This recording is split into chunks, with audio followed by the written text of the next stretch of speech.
Thank you, Sandra. And as you summarized up the previous presentation, I can summarize up what we'll be talking about. Things need to be secure, yes. I particularly appreciate both this panel, but also this audience, as I'm acutely aware that this is the last thing between you and your dinner plans. So that shows both commitment, but also an understanding that cybersecurity is inherent and needs to be horizontalized in everything we do. There's few others I'd rather talk to you about this than this current panel, representing both friends and allies in government, in Europe and across the Atlantic, as well as the private sector that, frankly, with Microsoft, we all depend on for so much of our everyday technology. Even this device that's not yours carries several of your applications in all of our pocket. So I have with me on the stage Uroš Švete, Dr. Uroš Švete, the director of the Government Information Security Office of Slovenia, and also the person who was in charge of founding the Slovenian Cyber Authority as recently as 2018. Next to Uroš is Jennifer Bacchus, who's from the Cyberspace and Digital Policy Bureau at the Department of State, and in a leadership position there, and who's worked across the world as a diplomat previously. And finishing the lineup, Amy Hogan-Burney, who runs the Cybersecurity Policy and Protection team at Microsoft, right out of Redmond, with a title as long as our afternoon, I feel like. And I think there's no one in this audience who would disagree to that cybersecurity needs to be an all-of-society effort, because it needs to be a horizontal part of how we do technology to support whatever the core mission of an organization or a government is. And we all also agree that secure by design is the approach to take, that cybersecurity, information security on a product organization level needs to be part of how we do products and organizations. So this conversation will not admire that statement, and neither will admire the problem that that often is not the case. Because frankly, we all know on the stage as well as people in the audience that the risk of a detrimental incident is often a day away.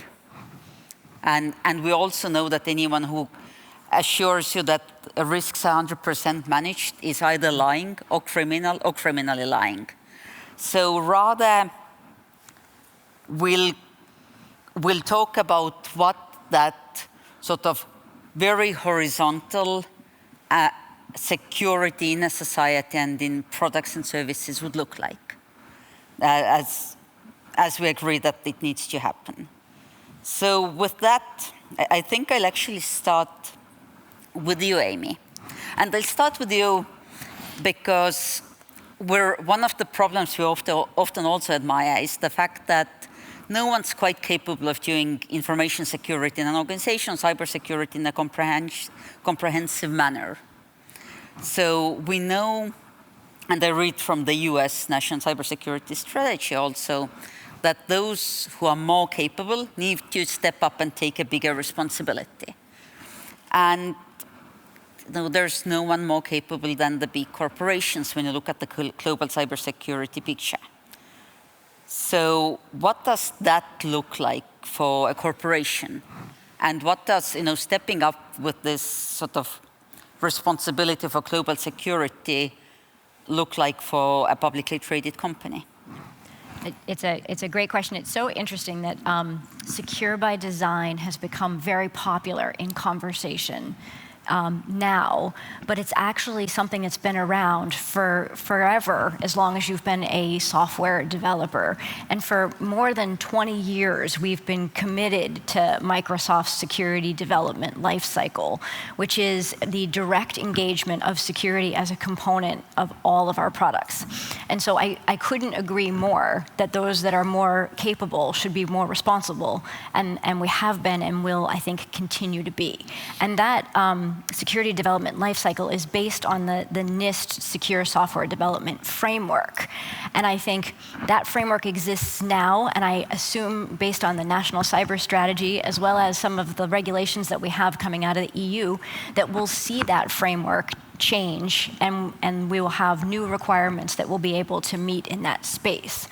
The other thing I will say is that it's not just about what we're doing internally, it's about how do we demonstrate that externally through compliance, right? And so we do, for over 2,000 products and services, have a software bill of materials that shows our security development lifecycle work and demonstrates that compliance, but we're always looking for ways to do the same thing.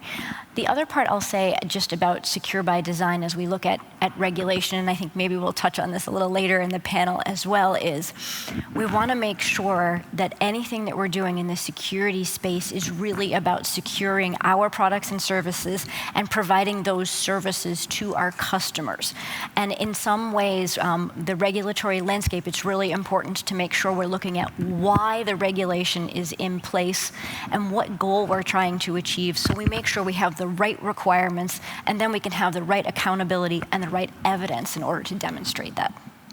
So, Jennifer, I think that's a very natural, actually, introduction to my next question, or almost a curveball.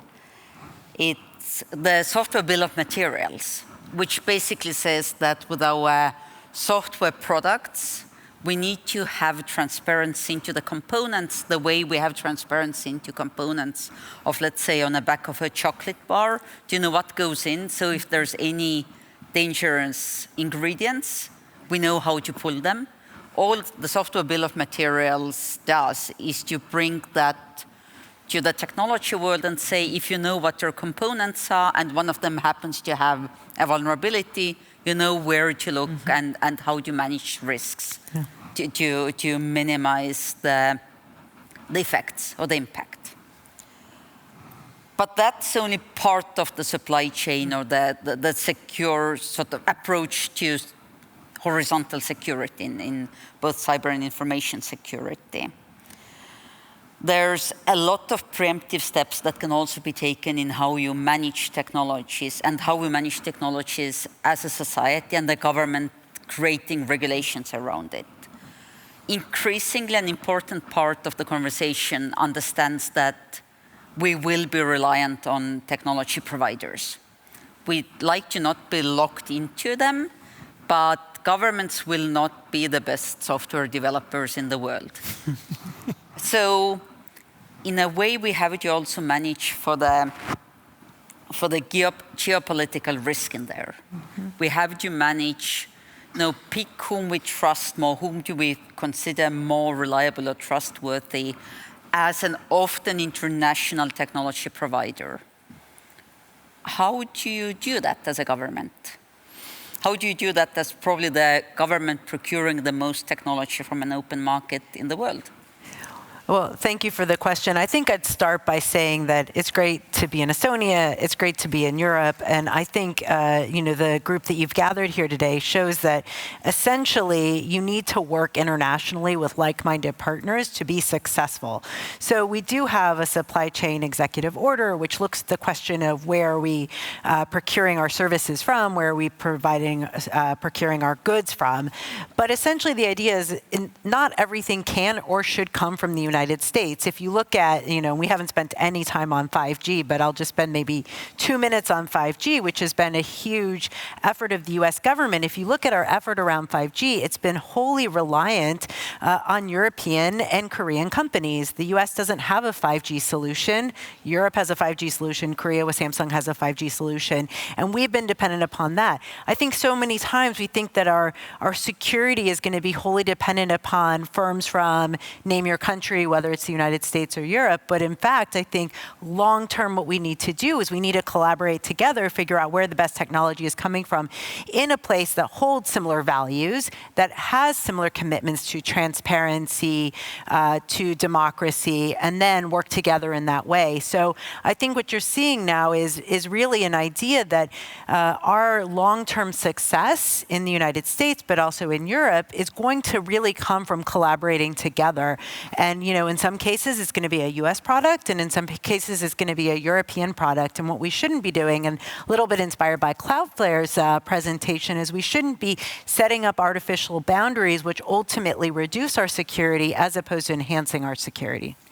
So there's a few things you placed on the table. I'll save the geolocation of data and extraterritorial storing of data for a later part of this conversation. And I'm very grateful that you picked the one sector where Europe does have an innovation edge. With also China being a major provider of 5G technologies globally, especially when it comes to core network components. But Uroš, listening to this as a European cybersecurity lead and someone who has to stand for a secure society back at home, how useful is what you've heard so far for you? Creating a thoroughly cybersecure European society?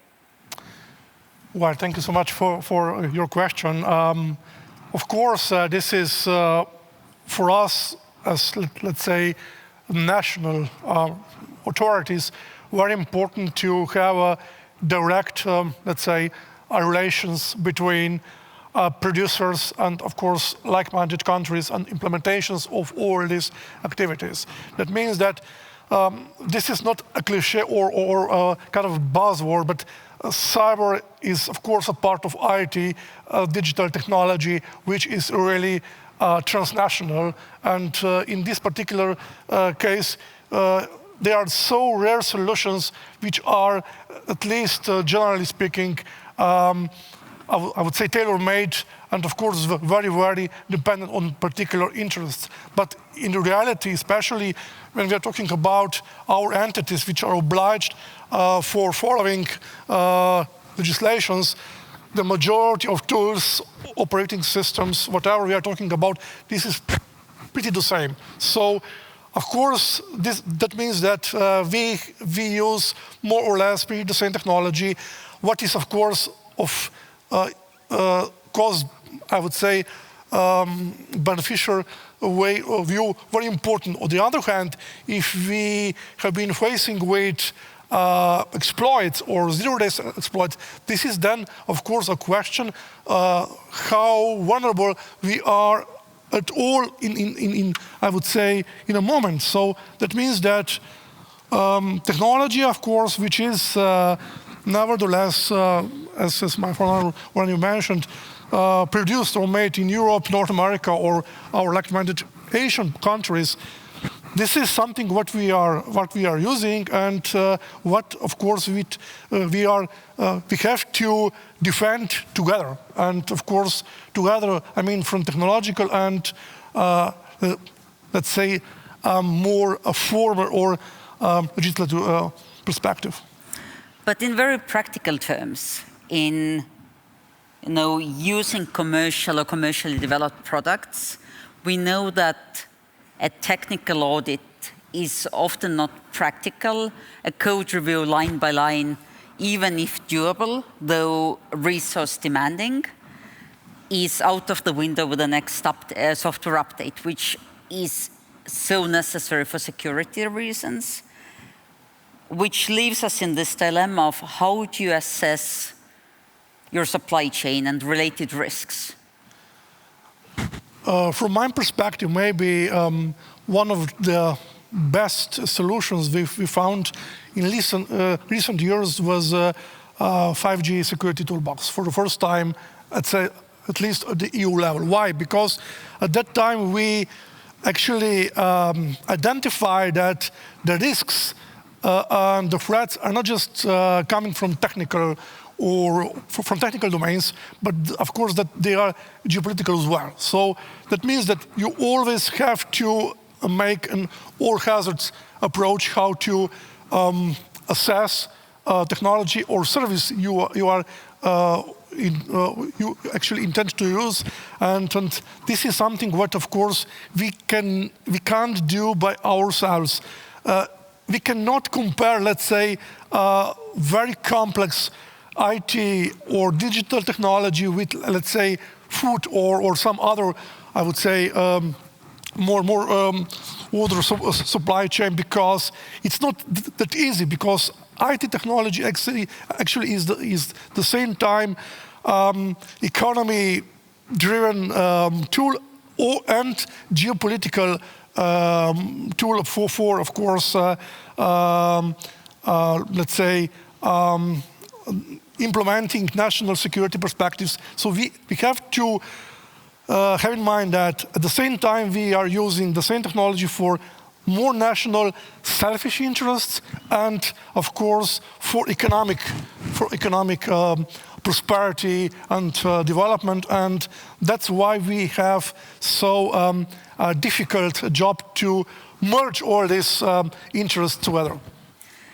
And I guess what we're all saying is that if you have two technology providers, and one of them is both headquartered and does most of their R&D in a country where by law they have to hand over without further sanction their data and materials to intelligence agencies, that might be a risk. I think with typical Estonian bluntness, I think we have to be very open about that. But let's change gears a little to regulation, because there's a lot of policymakers in the room, and when we're talking about thoroughly cybersecure societies, as the title of our panel suggests, policy is an important tool. We're seeing, I would say, quite an avalanche of cybersecurity regulation coming out of the European Union. There's the update of the Network and Information Security Directive, so the NIS2 that will have to be implemented in 12 months and about 20 days at this point. Not that I'm counting. There's a number of other norms, including directives on essential services and essential service providers, the Cyber Resilience Act and Cyber Security Act in the works, as well as sectorial norms, most notably for banking, DORA, that being DORA. And in combination, that also creates for member states an explosion of subjects in terms of the number of subjects that are then subject to either reporting or compliance requirements that previously have not been. The best estimation across Europe is by an order of magnitude, which is not insignificant. So as we're looking at this implementation of all of these norms that all seek to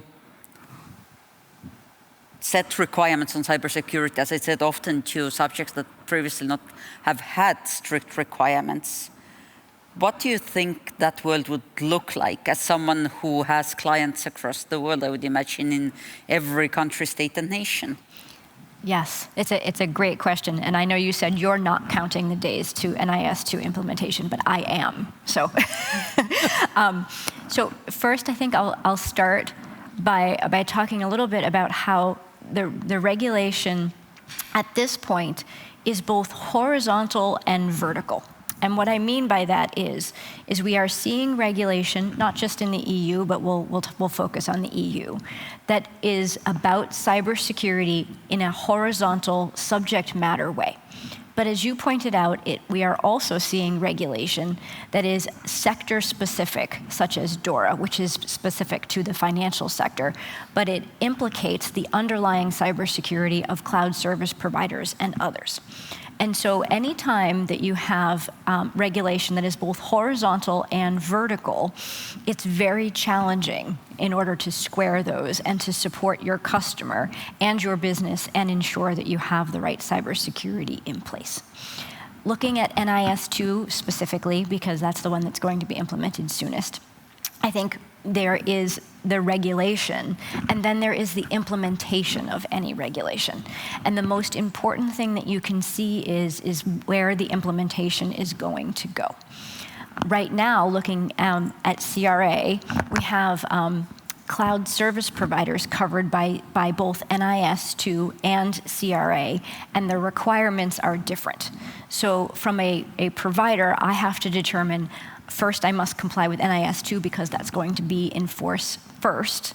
But at the same time, I'm still looking at CRA and how am I going to comply with CRA and what does that mean as it enters the trilogue process at the end of September, where we have a cloud entity covered in both ways and in different requirements. So what would reporting and compliance look like to you? Well, it'll look, I mean, right now, the answer is it'll look different in every single jurisdiction. And I don't want to pick on the EU, so I'll pick on the US for 1 minute because Jennifer's sitting next to me. And so we have all kinds of regulation inside the United States about reporting requirements. And in the same way, we have implementation that's happening with the Department of Homeland Security, and CISA's CERCIA is going through rulemaking right now and implementation, and they're on a listening tour to look at reporting requirements. While that's happening in a very productive way, the US Securities and Exchange Commission comes out and says, well, we actually want to have reporting within 24 hours for any event that is considered to be material, which is contrary to the 72 hours that we're seeing in CERCIA. And so this kind of how do you report across jurisdictions is something that we're facing in the US already as well. This is the same thing that happens where we have outages or service outages down or that are material, say in the UK, I have to report those, which is not the same reporting requirements that I have in, say, South Korea. And so as a global technology provider, you can imagine that it gets very difficult. And the practical offshoot of this, which I always think I want to make sure policymakers understand is that means more resources are needed in order to meet reporting requirements that could be used to actually secure the systems. And so the topic of this is about secure by design. And in April of 2023, CISA in the US came out with this great list in combination with governments around the world of things that can be done for secure by design principles. And I completely agree with them. I agree that we're accountable in this space, and I want to be able to implement them, and I want to have the resources to be able to do it. What I don't want to do is have to prioritize those resources to a whole bunch of disparate reporting requirements around the world. So, Uroš, many would argue that the European regulation, particularly in the privacy sphere, has actually created the standard for the world.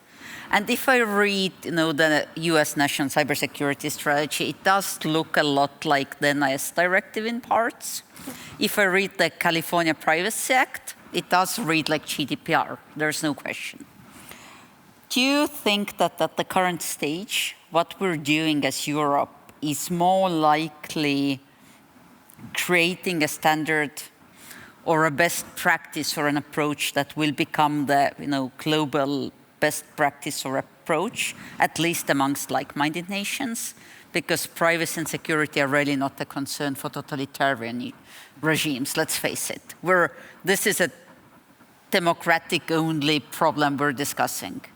And we're very glad to be in the luxury of democracies. Or do you think we're more likely to be stuck in this assisting the new subjects and trying to figure out what compliance looks like and how do you harmonize a number of reporting mechanisms, both in a member state but also across neighboring states where the same entities might operate? This is really important and great question. From my perspective, I will wish that, let's say, European legislation, if I may call it so, would be a standard for like-minded countries, at least at horizontal level. That means that it would be perfect if, of course, we can agree about the requirements and about all the activities, important entities. Nevertheless, which actually critical sector they are operating are valid and the same in every single country. This would be perfect. From vertical perspective, I'm more skeptical, because in EU we have been starting cybersecurity not from national security perspective, but within a single with a single market approach. That means that from EU perspective, cybersecurity is more about added value of the company which has to follow the requirements or which is obliged to follow the act than anything else. And this is something, of course, what is European specific situation, that we have at least at organizational level and operative level, very, very different situation, not just among member states, but of course we have Commission, we have ENISA, we have CSIRT network, we have a lot of levels or layers when cybersec is actually dealing. This is very hard to be evolved as a global standard, even for like-minded countries. But of course, the technical guidelines, requirements, and the forum and the reporting system, this can be, of course, or I hope that it will someday become a standard for at least like-minded countries, because this would be then a condition, a precondition for, I would say, a cybersecurity ecosystem which will be operative in let's say, in real time, not, of course, just for forensics and cybercrime and other investigations, but for real time, integrating, of course, preventive measures to then minimize impacts and damages across the sectors. Jennifer, moving on from what Uros said, it's clear that there's potential yet to be furnished amongst like-minded nations in doing all of that. And it's particularly pressing because we know that the non-democratic and totalitarian regimes are using all and any tools available to them to both define and fragment the digital and cyberspace we live in. So it's not the question of running fastest than your friend in front of the tiger, but it's the question of all of us running together faster than the tiger, even if that metaphor maybe doesn't, or the bear, or the panda. So where do you see we can move ahead faster, in a transatlantic manner? Where is the potential most easily fulfilled or furnished? Well, I'd start by talking about the Transatlantic Trade Council, TTC, which, really the idea of this was to get together and figure out where we could harmonize, where we could align, and where we could move together on a number of trade topics and technology topics. I think, what's going to be really interesting to see is what happens with the AI Act and then what happens with AI in general. And I think we're at a very, very critical moment now in terms of both the final outcome of the AI Act, but then the final outcome of a number of processes, including the Hiroshima process on AI. The Brits are going to have their AI Safety Summit. So the question becomes, who is organizing the guardrails on AI, and how are those guardrails being done? And, I am not an expert on AI. I understand that, the initial very, very first approach on AI was really well done because it was all a risk-based framework, which is something that we supported. And then generative AI came in, and maybe we lost a little bit of the risk-based approach when generative AI came in. But ultimately, where does the AI Act end up? And where do like-minded countries go on AI? Because I think we talked a little bit this morning about the fact that, if we we just put a pause, if we don't participate in AI, if we leave AI to authoritarian regimes, then we know what AI is going to look like. And we have to demonstrate there's a way to harness AI for good while still putting those guardrails to make sure that some of the worst challenges with AI, whether it's gender bias or whether it's misuse of private information, that all of those things are accounted for. And I think that we can, as like-minded countries, come together on AI and figure out ways that ultimately, you can use AI for good, you can use AI to meet the Sustainable Development Goals, but still people's privacy, people's way of earning a living is still maintained. With that, and being acutely aware again of people's dinner plans, other questions from the audience, we'll probably be able to take one or two. There's one in the middle there. And there's a mic coming. Make sure you introduce yourself as well, Dan. Hello, I am Dan Bogdanov. I have two hats. One of them is the Chief Scientific Officer of Cybernetic, and the other is the member of the Academy of Sciences, head of the Cybersecurity Committee. You mentioned the TTC process. It's an interesting question for me. I saw it from the side a little bit, and I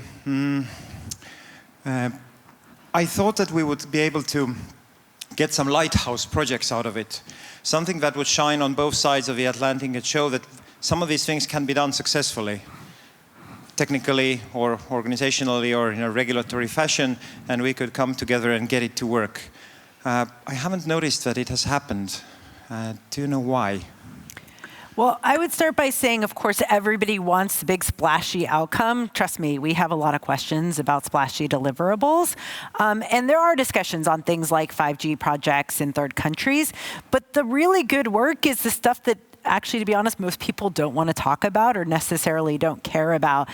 Things like an early warning system on potentially problematic standards that are being discussed in the ITU. This group might be interested in this, but the general public generally doesn't. There's some work on, harmonization on electric vehicles. There was work on finding common definitions on AI, which again, you would think, that's really the outcome.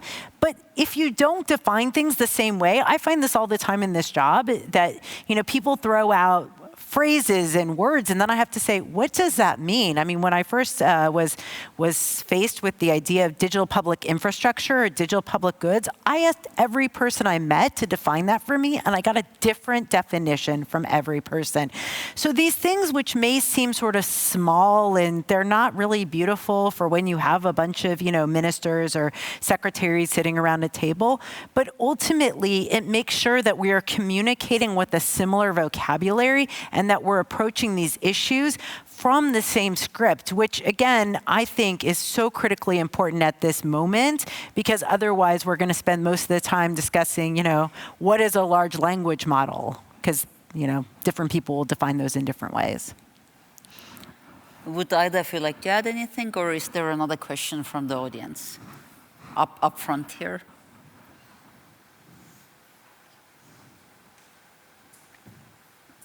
Hi, I'm Maylin Fung, the chair of the People-Centered Internet, which I co-founded with Vint Cerf. I'm also chair of the IEEE Technical Committee on Sustainability.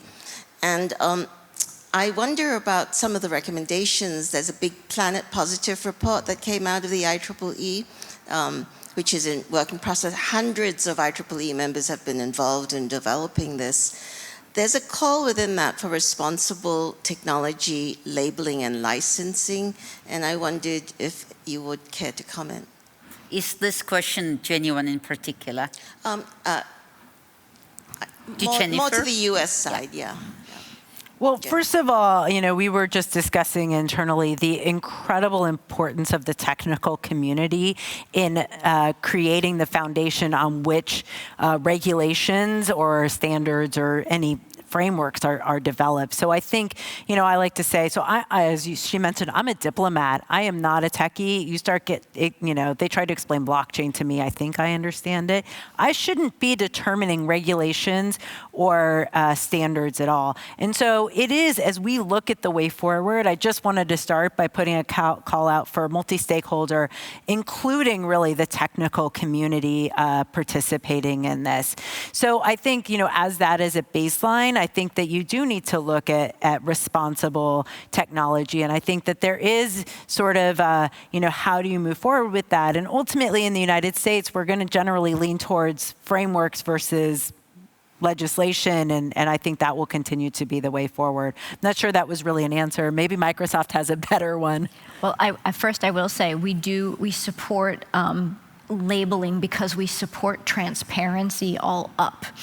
The question is, first off, how to make sure that labeling is consistent, and then secondly, how to make sure that it's effective in meeting its purpose.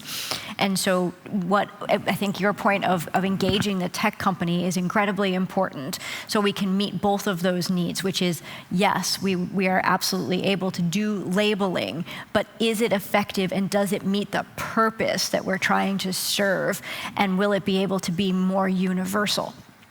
If we have different labeling in different jurisdictions, then that means that we have complete ambiguity, and then we don't have the transparency that we really want to have from a principled perspective. Anything to add, Uroš?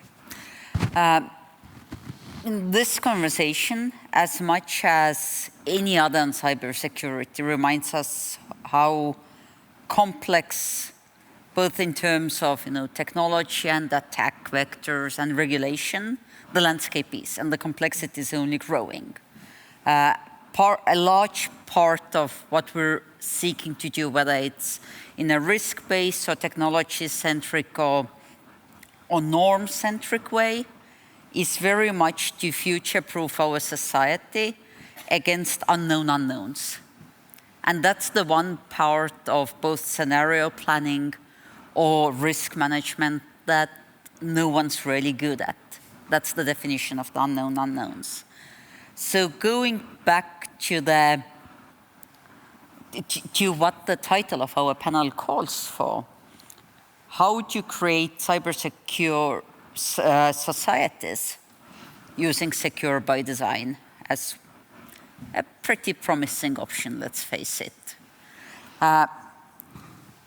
How do we know we've arrived? In 2 minutes or less, how do we know that in an environment where we need to be strategically and technologically flexible, and where we know that there's unknown unknowns beyond the horizon, but we need to secure against them, how do we know that we're doing it right? Uroš? Well, of course, maybe the question can be answered from two perspectives.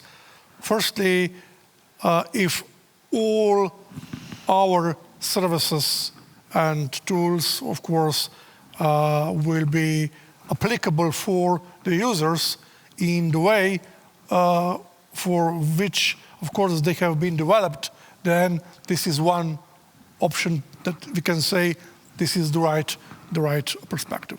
Secondly, technology is always biased by producers. Technology is always a reflection of us.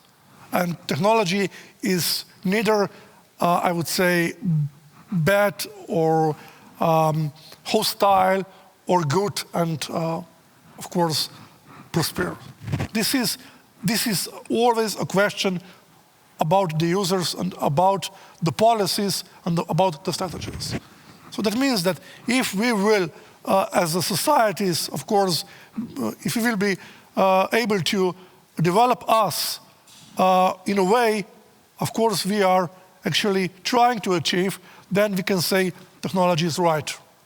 Otherwise, of course, from technical perspective, there will always be an option that we will get a tremendous or critical cyber attack, tremendous leak of data, impacts to directly involve to critical infrastructure. This is always possible.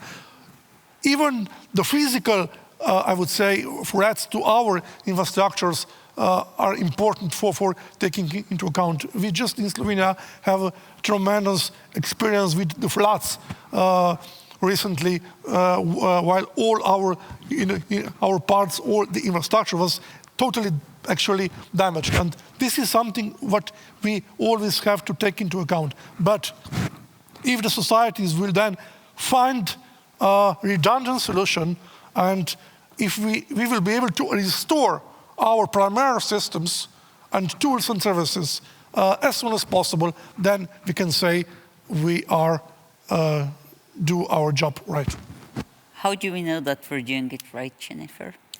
Well, I think the reality is that cyber intrusions are probably here for the foreseeable future. And the question becomes, whether or not you have a baseline through which the sort of low-hanging fruit, the stuff that is easier to address, whether it's Internet of Things. I mean, if you look at the sort of prep for this session, I think many of the things when we're talking about secure by design is those things that your average consumer is not going to know they need to do, that they need to change the password, or that they need to, that when you get your router, it doesn't come with the password, which now in the United States, if you're getting your router from most internet companies, they do know to give you a really complex password that nobody can remember, but that's a different issue.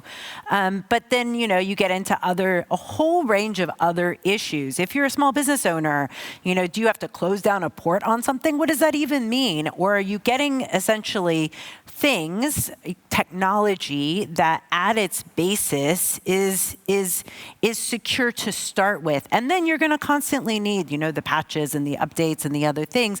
And we're going to have to guard against really sophisticated cyber actors, which is why I say there's always going to be a role for cybersecurity professionals, because even if secure by design gets resolved, we're still going to have this basic issue of cyber intrusions that we're going to need to try to address. I'm fully committed to working in a way that will make all of us jobless. It would be excellent, I think. I would love that. So, yeah. Well, I'm usually an optimist, and you said, how will we know when we arrived? But unfortunately, I think I'm going to have to agree with everyone else that I don't think we will ever arrive at being fully secure until we have responsible state behavior around the world. And I don't foresee responsible state behavior around the world anytime soon. So I think that means everyone in this room will keep their job for the foreseeable future, for better or worse. But that doesn't mean that I don't think that there are things that are demonstrating that we're moving in the right direction, and that we will continue to do so if we continue to look at how we work together as the public and private sector, understanding that we have a shared responsibility, and also having democracies around the world look to work together as well. So if we can do those things together, then I think you said we could outrun the bear, is what you started with collectively. And I think we picked good friends and allies to be running with. With that, please join me in thanking all the panelists, Jennifer, Amy, and Uroš. You've been a great closing act for the Tallinn Digital Summit.